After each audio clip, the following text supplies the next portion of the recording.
everybody, and welcome to Halo 4 from 2012.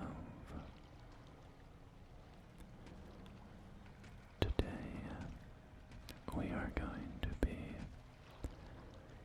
walking around a handful of Halo 4's maps,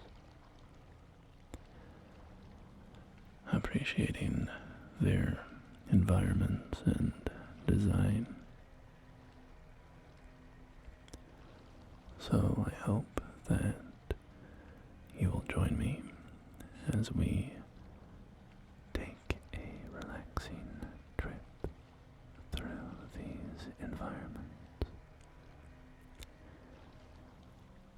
We are starting with the map Solace, or Solace rather, I suppose. This is not the elf from Dragon Age Inquisition.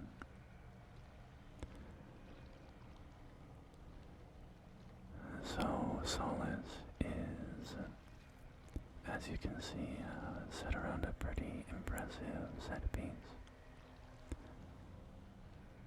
There is a sun which is in the process of a stellar collapse. And I imagine that means it's going to turn into a red dwarf or something, but regardless, the Forerunners did not want this star to die, so they have created these beams which keeps the sun burning away. Certainly looks quite incredible. And in the description for this level, it refers to the Forerunners who undertook this process as plasma jockeys, which I thought was a fun little detail. But this area is currently a research base or under investigation by human scientists, so we will see a variety of human equipment lying around.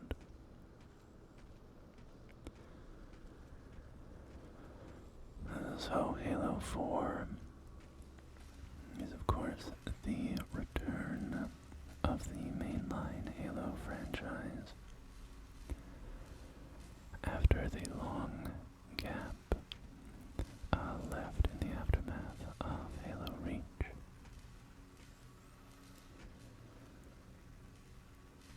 So we have a large lake or sea that we are on the coastline of, and just inland from the shore we have these large striking mountains, very solitary and tall.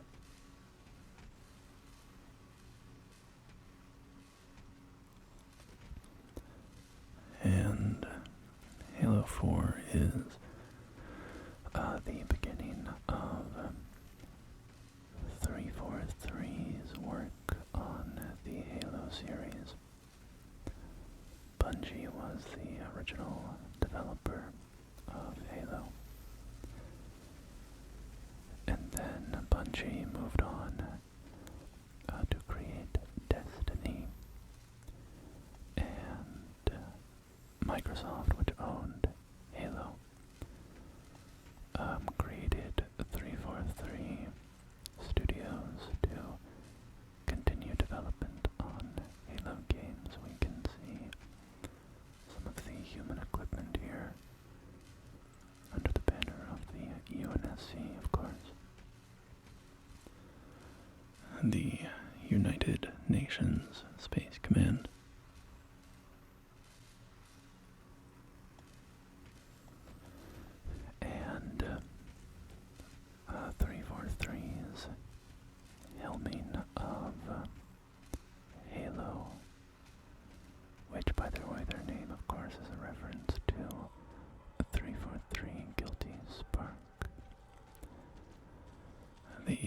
monitor of installation 0 for the ring,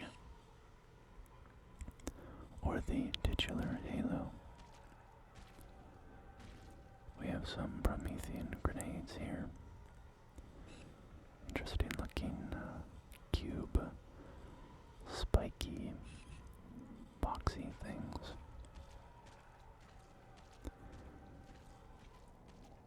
But yeah, the era of Halo under 343 and without Bungie helming it has been rocky at best and disastrous at worst, you might say.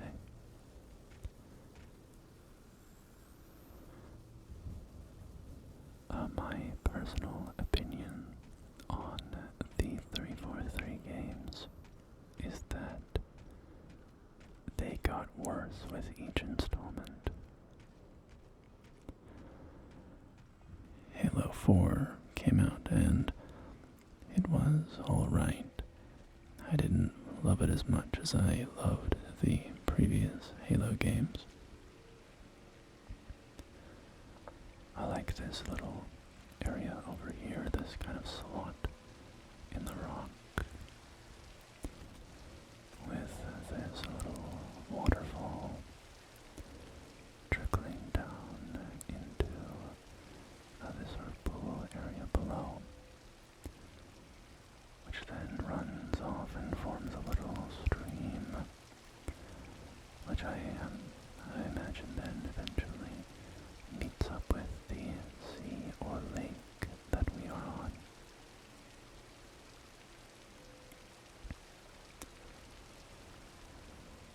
But unfortunately, as it turns out, in my opinion, Halo 4 was as good as it would get in terms of 343's development of Halo games.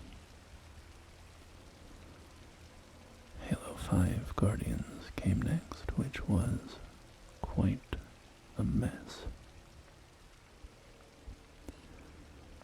The credit that I will give to Halo 5 Guardians is I'm actually kind of a Halo 5 Guardians defender.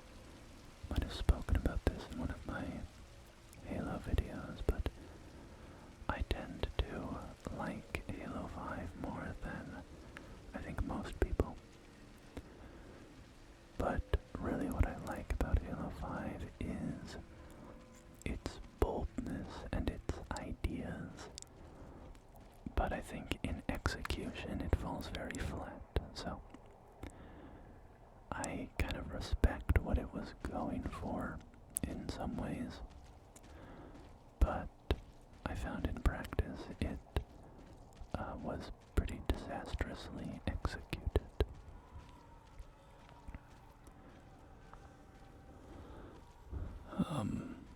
But yeah, then Halo Infinite came out, and it was kind of a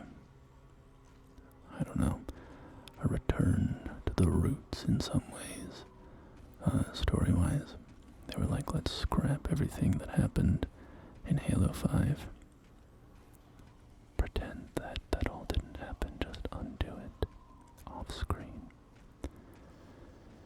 And then we can just get back to Master Chief and Cortana exploring a ring. And to be blunt, I thought it was one of the worst pieces of schlock I've ever played. Not to be, too negative. But I thought Halo Infinite was just, horrible, like, genuinely terrible.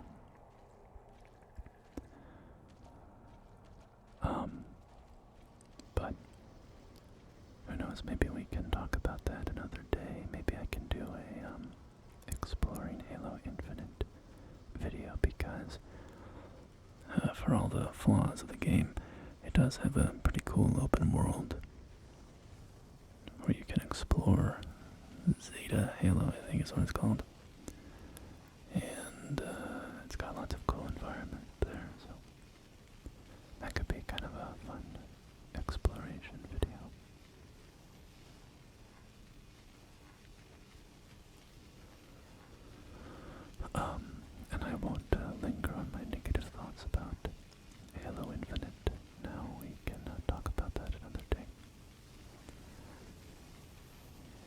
4, which is of course what we're actually playing here.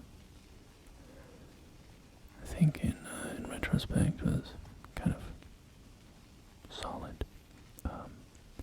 I enjoyed it well enough at the time, but I was hoping that the games would continue to get better. But basically, at the end of Halo 3,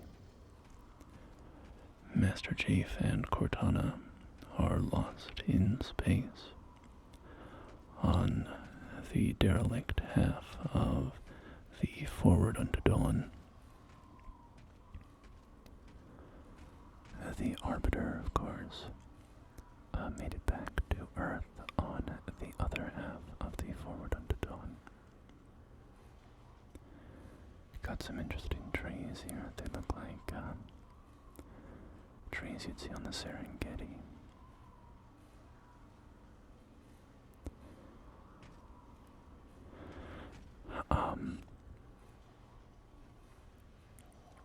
But yeah, so Halo 4 opens with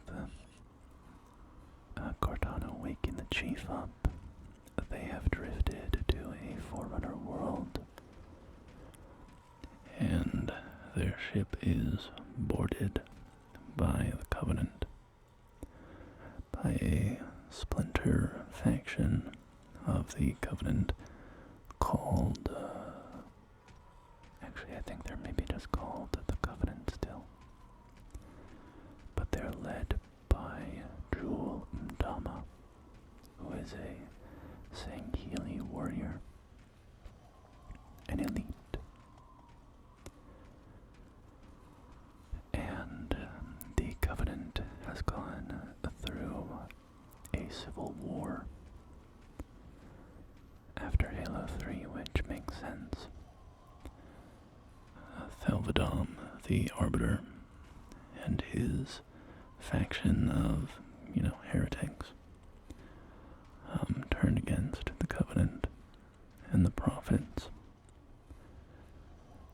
And Jewel Mdama and his, Covenant loyalists, you could say, continued to, worship the Forerunners and continue on with the vision of the Great Journey.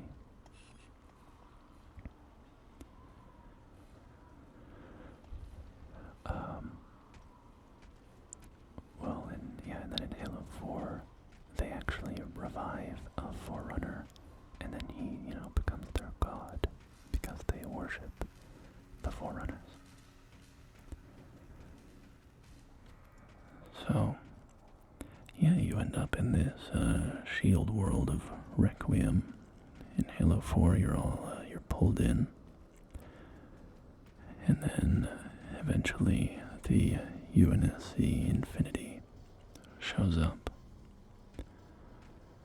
helmed by Captain Del Rio, and with Corporal Lasky on board. He was a corporal, right? I don't remember his rank at the time, but he's probably my favorite new character in the Halo 4, setting. I really like Lasky. He's got a cool story.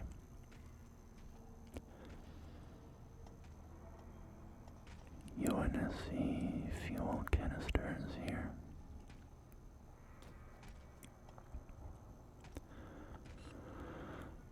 What does this say? Warning. This generator dispenses harmful something. Harmful, which will likely result in death. Okay. Harmful chemicals or fumes or something which will likely result in death.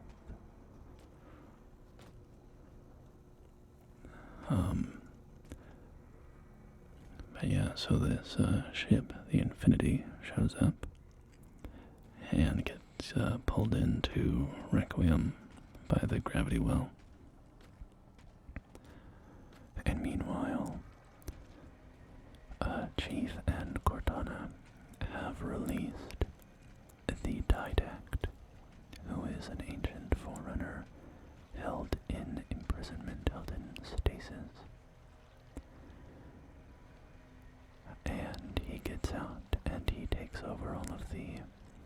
Forerunner security drone monster things called Prometheans. And Prometheans are, they are human beings that have been turned into, like, digitized immortal soldiers.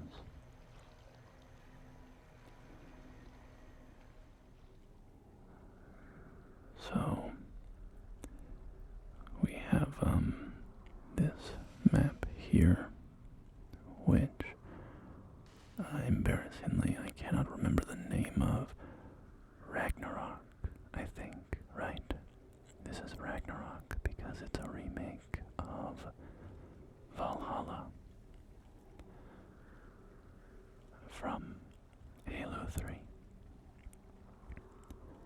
So yes, I believe this is Ragnarok. And this is kind of a classic map. It's been remade a number of times. Valhalla was itself sort of a loose remake, more of like a spiritual successor to Blood Gulch from Halo Combat Evolved.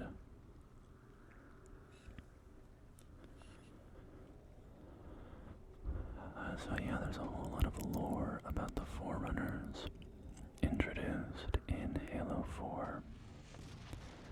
And you meet the librarian and the didact, who were husband and wife, and they had very different ideas about humanity and how to fight the threat of the Flood. And I imagine you know what the Flood are, but if you don't, they are this ravenous, parasitic life form that threatens to consume all biological life in the universe.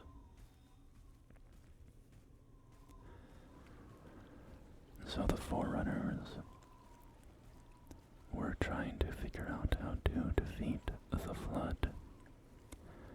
And that's how they came up with the Halo arrays, the rings, which could eradicate all life in the galaxy. And thus, as Cortana says in Halo CE, the rings don't kill the Flood, they kill their food. They deprive them of the organic material they need to spread, although that's never really made sense to me. Do the rings actually not kill the Flood? Or do they kill the Flood and all other life? Because it would be weird for the rings to only kill their food, right? I think that's probably not literal, right? She's more just making the point that the rings kill everybody, which in the context of that game is a revelation, so. The rings do kill the Flood. I believe that's the case, yeah. Because 343 Guilty Spark in Halo 3 talks about, like, using a localized pulse at the arc to eliminate the infection. Anyway, that's neither here nor there. I do love this Forerunner architectural style established in the Halo games. On the rings and on the arc. They kind of change up the vibes of the architecture and aesthetic design of the Forerunners in Halo 4 once you get to Requiem. It's much more like glossy, greebled,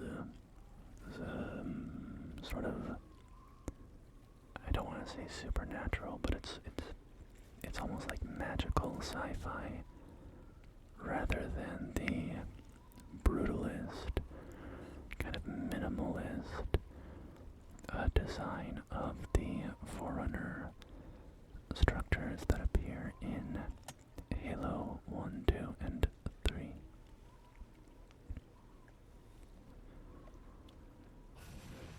Which there is, a variety of types, right? They have their sort of metallic tunnels and things like that, but they also have that like ancient stonework sort of vibe that you see in Halo 2 a lot more.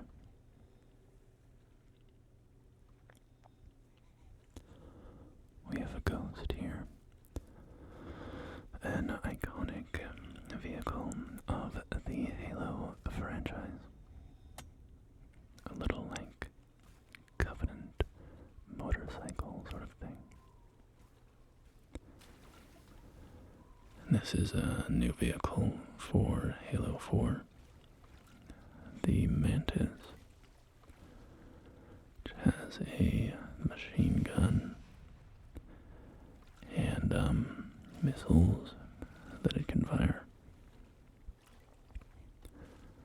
It's kind of a fun vehicle. There's its missile hand. So, where was I? I guess I was sort of recapping the Halo 4 storyline. So yeah, you learn, kind of over the course of the game that the Didact wanted to compose everybody, all the humans and such, which meant sort of digitizing them and putting them in these warrior bodies, which were immune to flood infection because, of course, they were not biological. But the librarian disagreed with this approach, and I guess the rest of the Forerunners did too, because they locked up the Didact and fired the Halo array. And so when in Halo 4 the Didact gets loose, he goes to retrieve the Composer, and the idea is he's going to use it on humanity because he hates humanity. There's another major part of Halo lore, which is the mantle of responsibility. The mantle of responsibility. The architecture on this level is more reminiscent of the old Bungie style. Of course, because it's a remake.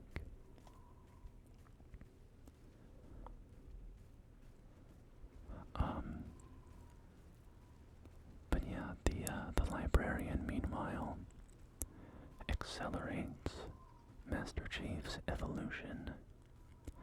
She basically puts something in his genetic code to make him immune to being composed.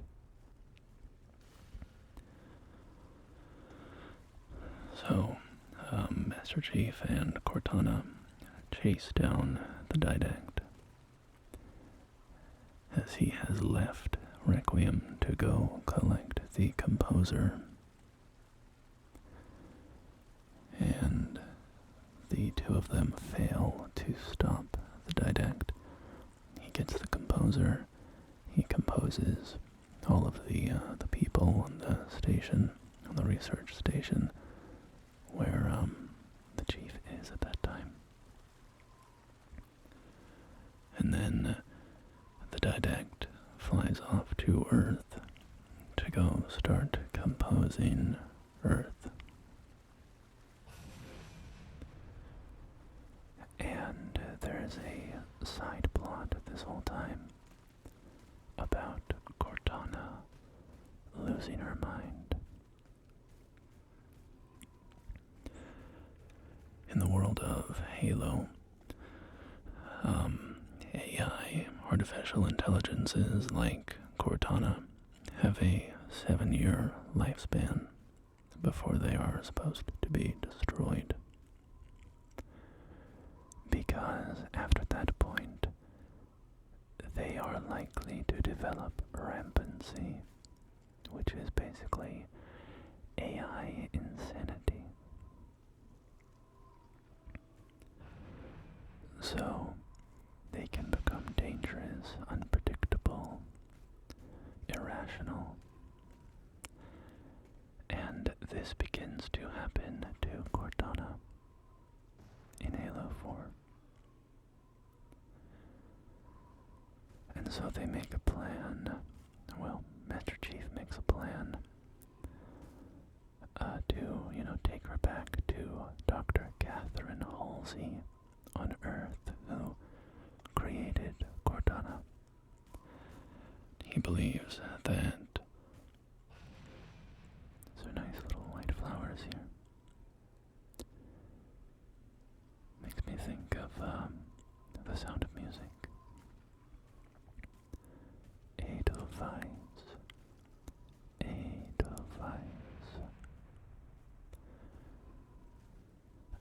And the idea is that Halsey will be able to fix Cortana.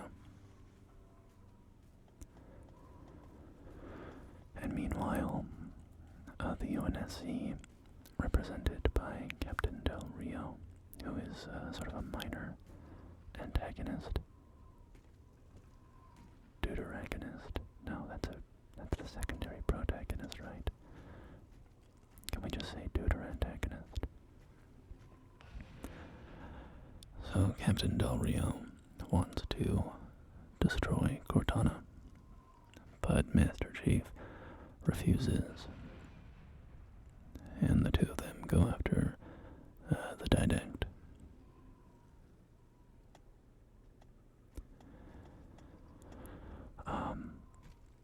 But yeah, so they get back to Earth, and the Didact is composing the entire city of New Phoenix. This massive loss of life. And Master Chief boards the Didact's ship with a nuclear warhead. And he goes deep into the ship, and he's about to be defeated, but Cortana starts offloading her rampant personalities or something into the ship, and it gives them the opening they need.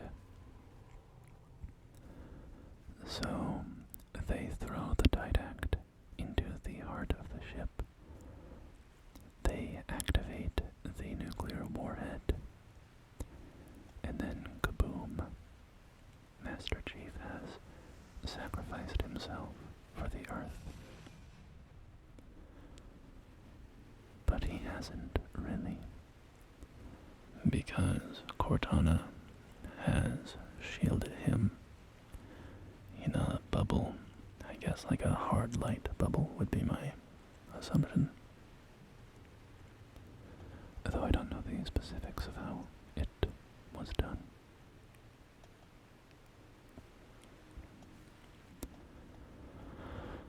And they have this kind of touching heart-to-heart as Cortana is about to die. And, Cortana touches Chief for the first time. And I thought it was a fairly effective ending because, the emotional undercurrent of Master Chief for years, if you read the novelizations and stuff, there is a lot of, trauma for him. Which isn't to say that he himself is, this emotional wreck. On the surface, anyways.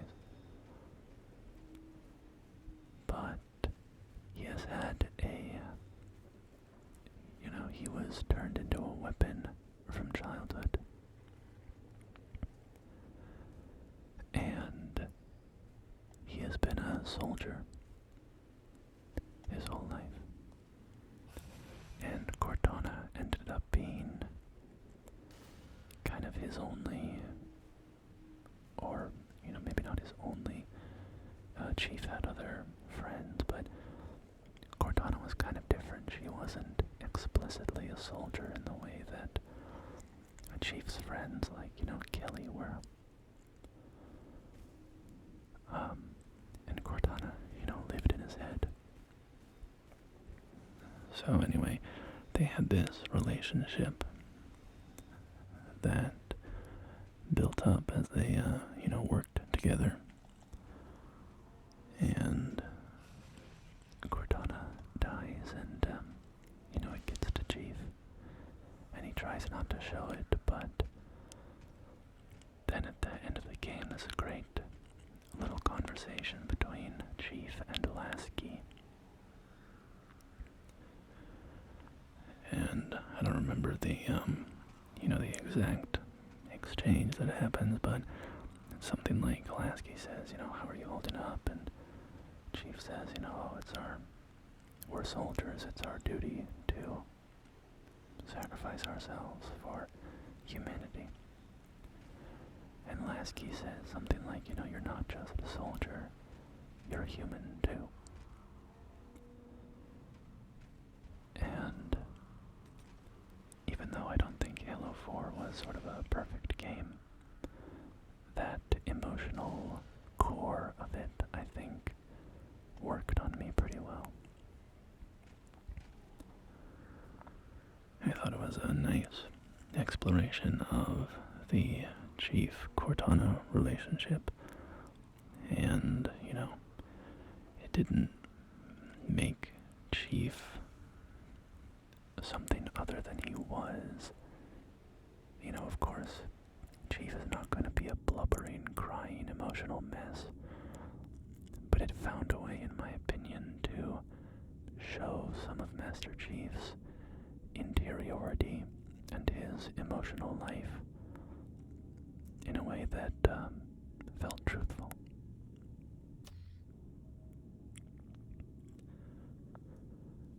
So this map is called Monolith,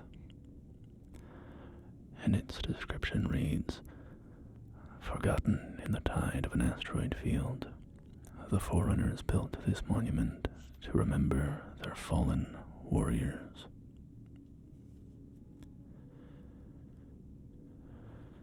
And the Forerunners, of course, had quite, I say of course, this is kind of obscure lore. The Halo lore iceberg goes very deep. You can play through all the games and not understand like a ton of the deeper lore. But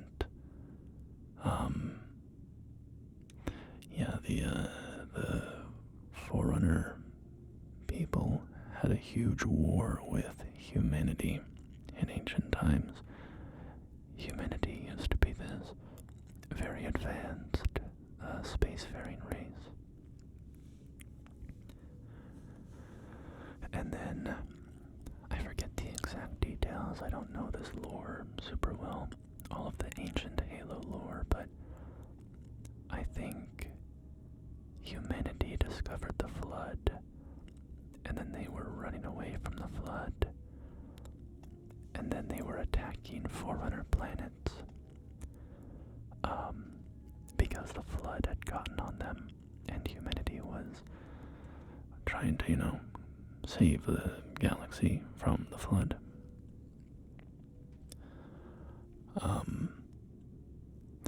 But maybe I have that backwards. I think that's how it worked, but maybe it was the Forerunners that found the flood, and then they were running and attacking human planets. Either way, whichever side was getting attacked, then obviously felt, we're under attack by this alien race. And so they went to war with the other side. So there's this whole human Forerunner war. And eventually humanity was defeated. And I think they were like sent back to the Stone Age, basically. The Forerunners kept humanity alive as, cavemen essentially, reduced their technological progress to zero.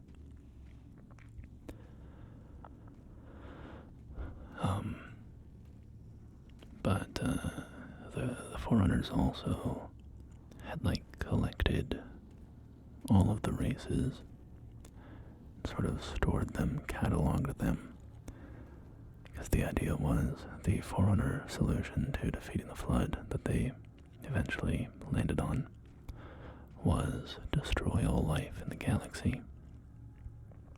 And then once the Flood is dead, we can reseed the galaxy with all of the races that have been collected and cataloged by the Forerunners. So that's what they did, and they chose humanity as their successors, as their reclaimers,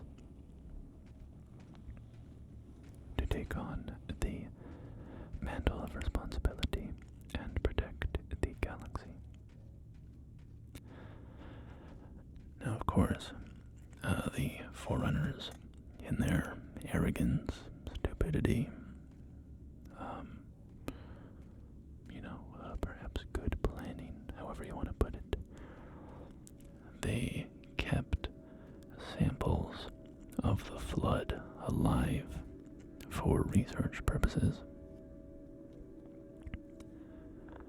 And so naturally, after the galaxy was reseeded and all of the alien races developed far enough, and the Human Covenant War started, eventually the Covenant and humans found their way to a bunker on Installation 04, and they went deep inside, and they released a monstrosity that the galaxy was completely unfamiliar with. The Flood. The Flood.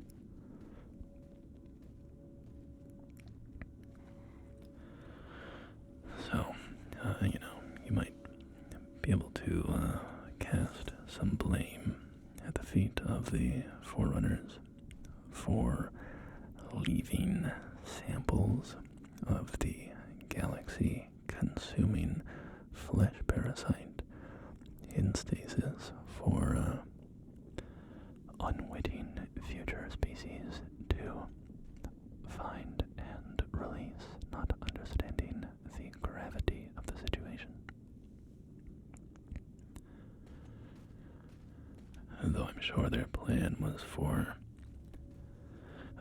humanity to have reclaimed all of their knowledge before finding the Flood prison.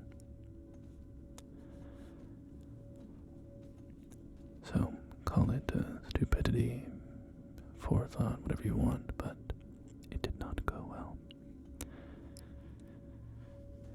And then, of course, we have the events of Halo 1 through 3 that show how that whole situation played out.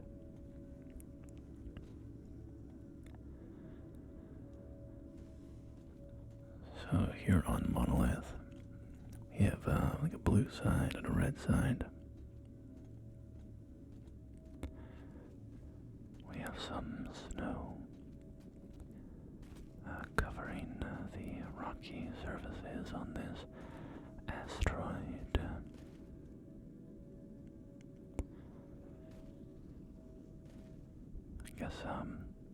I guess this is a ring of space debris around the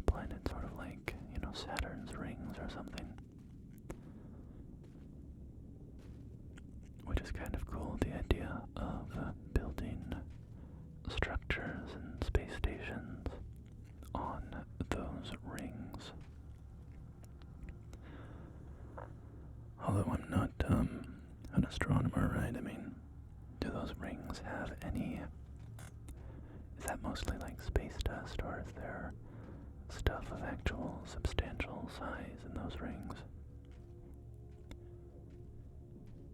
I imagine you could have large chunks there, right? I mean, in a similar sense to the moon. You know, if you can have a moon, why can't you have a bunch of tiny moons, as it were? Are those rings revolving around the planet? Or are they kind of locked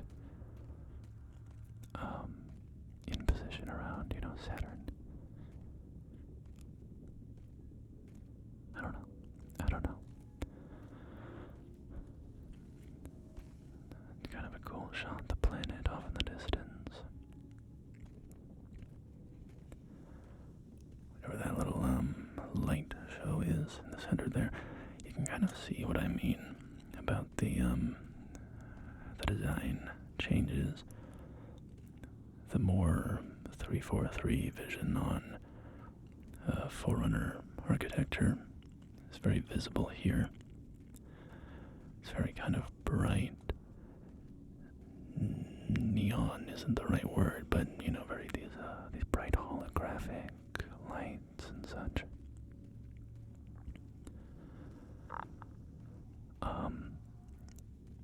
Halo CE was so dark and minimalist.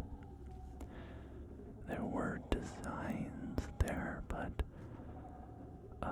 this style of Forerunner architecture, which you can see much better on Requiem, feels very, I don't know, opulent or over-designed, sort of Baroque, science fiction, Baroque.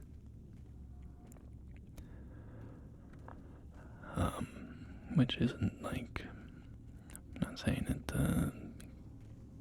is a mortal sin or whatever, but I definitely do prefer the design vision of the earlier games. It felt very mysterious and kind of powerful in its starkness, whereas the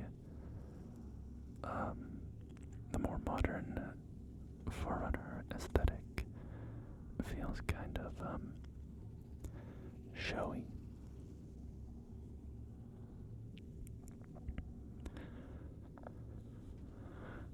So, yeah, I wonder, I've seen some stories about where Halo is going from here. I've seen stuff about, relying on AI apparently, and how they're gonna be, that's a Microsoft thing, right? Microsoft is putting AI into everything. Although that's also every company. You cannot avoid all of the AI tools. There's this software I use pretty frequently, and they, some months ago, added an AI feature. It's very annoying because in the software I need to sort of I need to have like unobstructed view of my whole, monitor. I need to be looking from place to place with very free view. And I also need to be using my cursor to modify a lot of stuff on the screen. And so they added I don't even know, I guess sort of a tooltip, but that's not really right.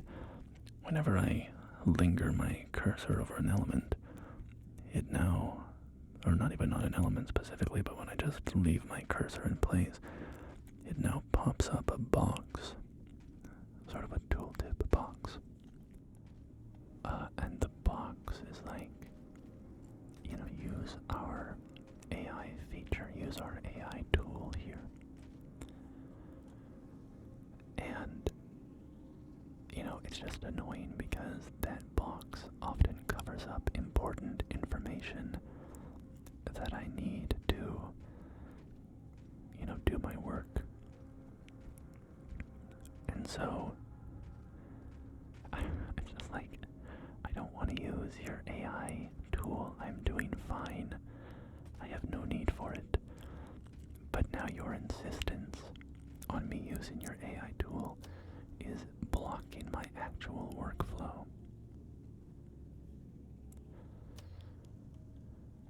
is an interesting hologram up here. It's got these, like orbits around it. I don't know if this is representing a solar system or moons or something around a space station. But it's kind of interesting.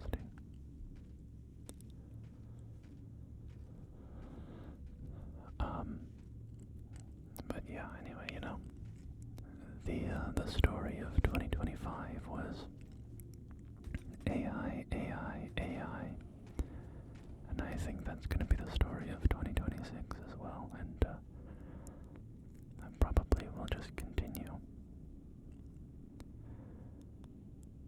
which, I mean, we don't have to have a whole AI conversation now. Just leave it at, I'm not universally against AI, but so much of how AI is being forced on me is just like garbage. So, this map is called Daybreak, and its description is, although it is currently being used as a military staging ground, this fertile world will one day be colonized.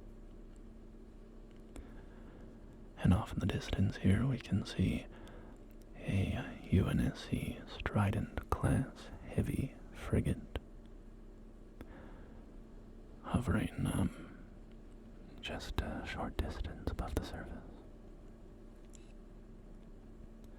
with some very impressive engines burning up in the back there.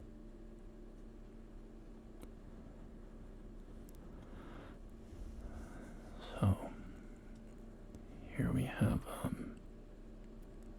sort of a naturalistic environment, a wilderness environment, but there is a laboratory complex that has been established here. It's being used in Operation Daybreak,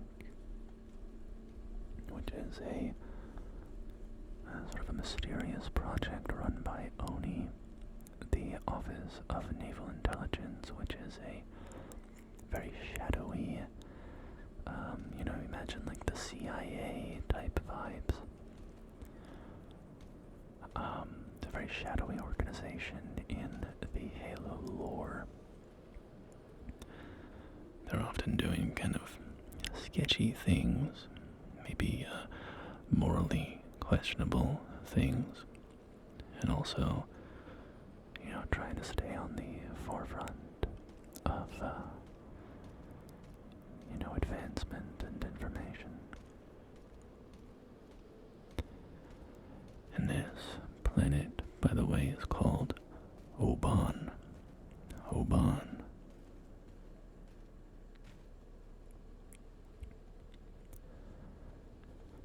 It's a gorgeous vista. One thing I've always loved about Halo is its skyboxes. And at least here, 343 continues that tradition with some pretty spectacularly stunning skyboxes.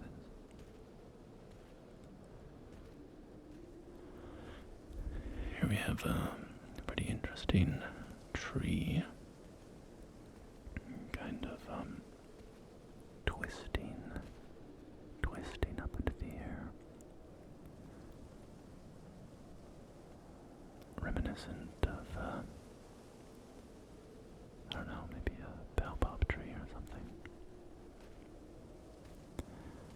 Very thick trunk with kind of sparse, much thinner branches. You know, compared to the thickness and solidity of the tree, that's quite a gorgeous tree.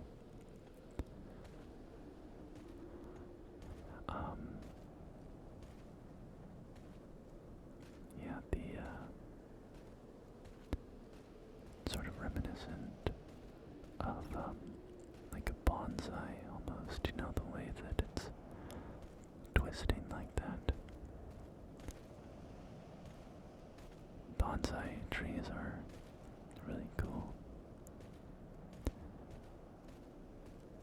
I was at, I might have said this actually on a previous video, I don't know. You have to forgive me if I repeat myself. I'm sure I will repeat myself 1,000 times on this channel. You know, for me, I just sort of sit here and ramble about my thoughts and whatever comes to mind, and I can really not remember like all of the rambling that I've done. So I don't know. There's a fusion coil there. I don't remember what I have said and what I haven't. But I was at a wedding reception for my friend, and they had it was in a greenhouse. They had bonsai trees for sale.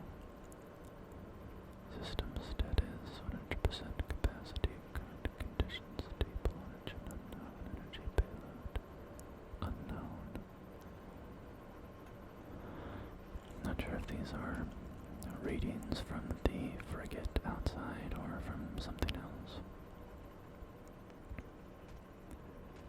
But yeah, the bonsai trees in that greenhouse blew my mind. Going for thousands of dollars. Restricted access. Loading. Restricted area. Authorized UNSC personnel only. Unauthorized presence constitutes a breach of security. Unauthorized presence constitutes a breach of security. Unauthorized presence constitutes a breach of security. Breach of security. I really like in science fiction this sort of design element, I guess like this prefabricated aesthetic of buildings where it looks like they were kind of deployed, fully constructed, and then they land and sink these like legs into the ground and such. Constitutes an unauthorized breach of security.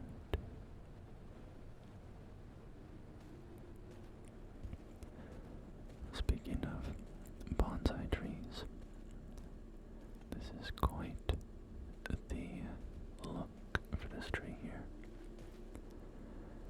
If I had to guess, I would imagine that these highlands occasionally see incredibly high winds, ferocious winds, and perhaps these winds come whistling through this little canyon area, and the force of that is pushing all the trees over inward into the canyon,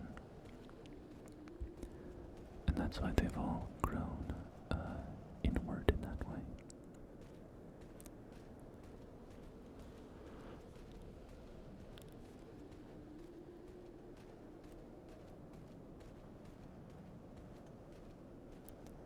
I've always appreciated when you can see through the scope of a sniper rifle in a game.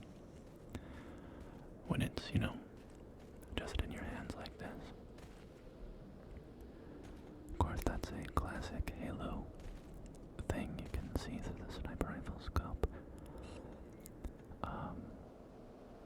Here, off in the distance, we have some facility.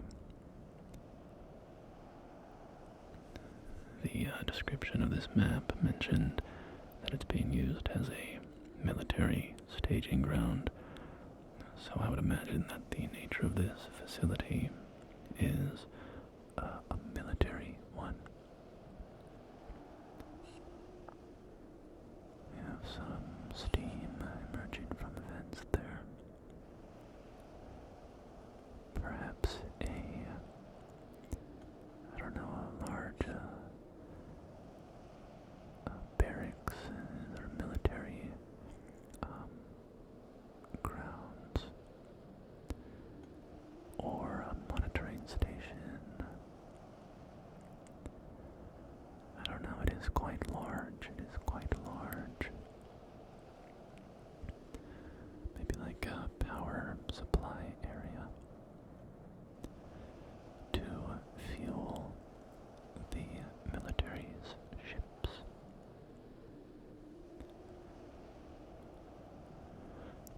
is certainly a gorgeous area.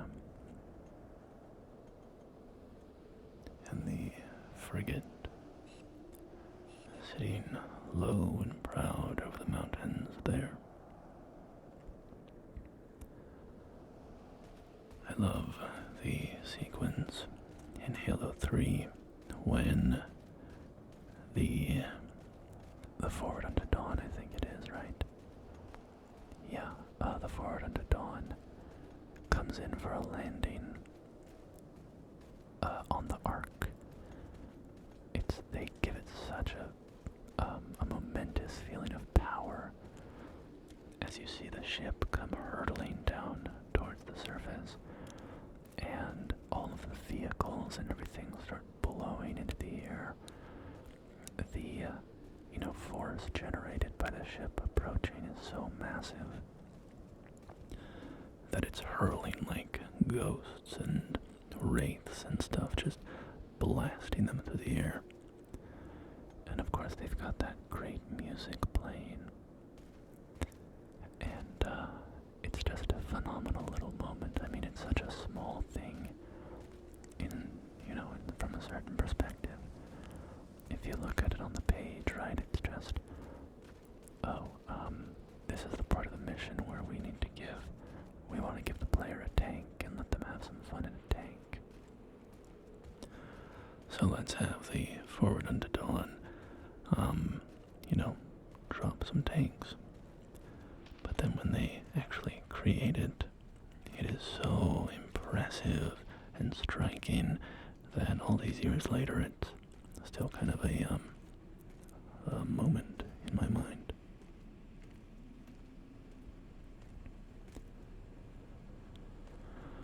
We have some stuff erected in this cave system. Danger, lab reactants. Then some numbers and letters, maybe names of these specific reactants. Or identifying tags, But yeah, on this sniper rifle, you can see the rectangular. It's a little harder to see here, but also these cables are sparking on the ground, it looks like. Have a little flare burning over here. But you can see through the scope of the sniper in that blue area the outline of shapes and things that we are looking at.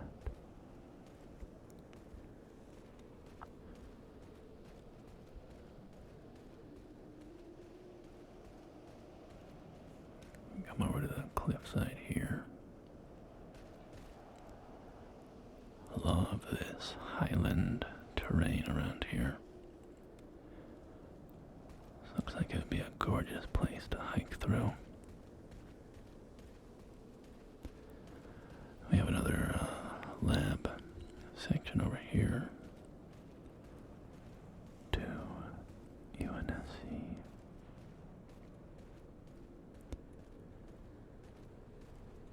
Some orange screens here, seeming to give out similar data to what we saw in the other lab complex. Strict area, UNSC. Have a way up or down through there. Of course, this is a multiplayer map designed for combat, so we have to have lots of little, gameplay oriented design choices like that. Multiple pathways, lots of cover.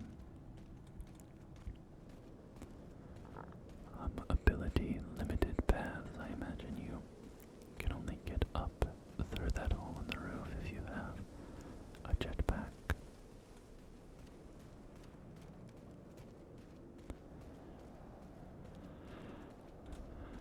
But with that, I think that we have sort of completed our exploration of these Halo 4 maps today. So we can look back at the station where we started. And we can turn out to the frigate and that large structure off in the distance. And bring an end to our wandering for the day. So, thank you so much for joining me.